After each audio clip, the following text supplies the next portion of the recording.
سلام به آرافودیای عزیز. یه بار دیگه میریم شمال با یک غذای بسیار خوشمزه به نام میرزا قاسمی. البته میرزا قاسمی در تمام رستوران‌های ایران الان با عنوان پیش غذا سرو میشه. حالا میریم با هم دیگه ما اصل میرزا قاسمی رو با هم دیگه یاد بگیریم و خیلی ازتون ممنونم که ویدیوهای منو لایک میکنین و نظرتون رو برام کامنت میذارین و ویدیوهای منو سابسکرایب میکنین. خب عزیزان، برای پیشغذای 4 نفر من 2 تا بادمجون بزرگ رو دارم رو گاز کبابی میکنم. اگه زغال دارین که چه بهتر. وقتی که تموم شد میذارمش توی یه ظرف دربسته یه نیم ساعتی بمونه، چون بخار بکنه پوستش دیدیم به این راحتی جدا شد. خب بادمجونارم با ساتور آماده میکنم و گوجه هارم راستی من کباب کردم روی گازم و اینا رم خورد میکنم. اگه زغال دارین، منقل دارین، خب اون بوی دودی هم میگیره 1000 برابر بهتر میشه. خب یه نصف بوته من سیر رو پوست کندم.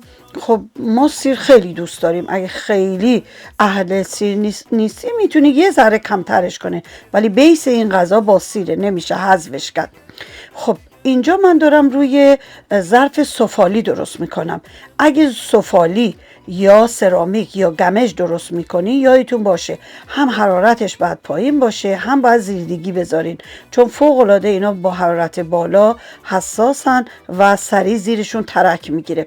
خب همچون که میبینی یه قاشق کره و یه قاشق روغن زیتون، نمک، فلفل، زردچوبه، تا این حد این باید تفت داده بشه. ببینین قشنگ حسابی گوجرم میریزم توش. یادم رفت بهتون بگم تو گیلان میرزا قاسمی رو یک سری فقط بادمجون و تخم مرغ میزنن، یک سری ها با گوجه و رب گوجه درست میکنن. من هر سه مدل راستش بخواین درست کردم، ولی دیدم با گوجه فوق العاده خوشمزه تر میشه و با رب گوجه کاملا مخالفم، چون رب گوجه عطرش خیلی قویه و غالب میشه تو میرزا قاسمی. خب سیرارم همینجور که میبینین من توی یه ذره کره و روغن زیتون تفت میدم، زردچوبه میزنم و 3 تا تخم مرغ دارم که توش تیکه تیکه ببینید جدا میکنم. یهویی هم نمیزنم که اینو املت بشه. سفیده که قشنگ ازش جدا شد حالا زرده ها رو میزنم. همیشه سیر و تخم مرغ وقتی که با هم تفت بگیره به هیچ عنوان شما دیگه بوی زخم تخم مرغ رو نخواهید داشت. این بهترین روش برای تخم مرغه. خب اینجا فقط من اینا رو قاطی میکنم و یه کوچولو تفت دیدم که عطر و بوی سیر کاملا در بادمجون و گوجه هم ادغام بشه.